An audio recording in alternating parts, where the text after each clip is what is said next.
ಇವತ್ತಿನ recipe protein rich ಆದಂಥ breakfast.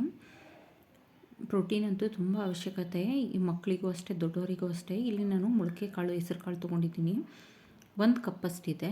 ಅದಕ್ಕೆ ಒಂದು 1/4 ಕಪ್ನಷ್ಟು ಕೆಂಪಕ್ಕಿನ ನೆನೆಸಿ ಇಟ್ಟಿದ್ದೆ ನೈಟು. ನಂತರ ಒಂದು ಹಿಡಿಯಷ್ಟು ಕಡಲೆಬೀಜ ಅದ್ರ ಜೊತೆಗೇ ನೆನೆಸಿ ಇಟ್ಟಿದ್ದೀನಿ. ಇದಿಷ್ಟನ್ನು ಸೇರಿಸಿ ನಾನಿಲ್ಲಿ ರುಬ್ಕೊಳ್ತೀನಿ. ಈಗ ನೆನೆಸಿಟ್ಟಿರುವಂಥ ಅಕ್ಕಿ, ನೀವು ಟೈಮ್ ಇಲ್ಲ ಅನ್ನೋರು ಒಂದು 2 ಗಂಟೆ ಆದರೂ ನೆನೆಸಿಟ್ರೆ ಸಾಕು. ಕಾಳು, ಮೊಳಕೆ ಕಾಳು ಇತ್ತಂದರೆ ನೀವು ಬರೀ ಮೊಳಕೆ ಕಾಳಲ್ಲೂ ಸಹ ಮಾಡ್ಕೊಳ್ಬೋದು. ಆದರೆ ಈ ಥರ ಮಾಡೋದ್ರಿಂದ ಟೇಸ್ಟಿಯಾಗಿರುತ್ತೆ, ಹಾಗೆ ಕ್ರಿಸ್ಪಿಯಾಗಿ ಸಹ ಬರುತ್ತೆ. ನೋಡಿ, ಈ ರೀತಿ ಈಗ ಎಲ್ಲ ಮಿಕ್ಸರ್ ಜಾರಿಗೆ ಹಾಕ್ಕೊಂಡು ಉಪ್ಪನ್ನು ಸೇರಿಸ್ಕೊಳ್ತಾ ಇದ್ದೀನಿ. ಹಾಗೆ ಶುಂಠಿ,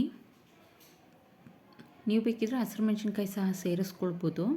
ನಾನು ಚಟ್ನಿ ಮಾಡ್ಕೋತಾ ಇರೋದ್ರಿಂದ ಸೇರಿಸ್ತಾ ಇಲ್ಲ. ಹಾಗೆ ಒಂದು ಅರ್ಧ ಸ್ಪೂನಷ್ಟು ಜೀರಿಗೆ, ನಂತರ ರುಬ್ಬೋದಕ್ಕೆ ಎಷ್ಟು ಬೇಕಷ್ಟು ನೀರು, ಇದಿಷ್ಟನ್ನು ಸೇರಿಸಿ ನುಣ್ಣಕ್ಕೆ ರುಬ್ಕೊಳ್ಬೇಕಾಗುತ್ತೆ. ನೋಡಿ, ಇಲ್ಲಿ ಮಿಕ್ಕಿರೋ ಕಾಳನ್ನು ಸಹ ಹಾಕ್ಕೊಂಡು ನಾನು ನೀಟಾಗಿ ರುಬ್ಬಿ ಇಟ್ಕೊಂಡಿದ್ದೀನಿ. ಈ ಹಿಟ್ಟು ನಮಗೆ ಒಂದು 3ರಿಂದ 4 ಜನಕ್ಕೆ ಆರಾಮಾಗಿ ಆಗುತ್ತೆ ತಿಂಡಿಗೆ. ಮತ್ತು ಮಿಕ್ಸರ್ ಜಾರಿಗೆ ಸ್ವಲ್ಪ ನೀರು ಸೇರಿಸಿ ಆ ನೀರನ್ನು ಇದಕ್ಕೆ ಸೇರಿಸ್ಕೊಳ್ತಾ ಇದ್ದೀನಿ. ಇದನ್ನೆಲ್ಲ ಈಗ ಚೆನ್ನಾಗಿ ಮಿಕ್ಸ್ ಮಾಡಿಕೊಡ್ಬೇಕು.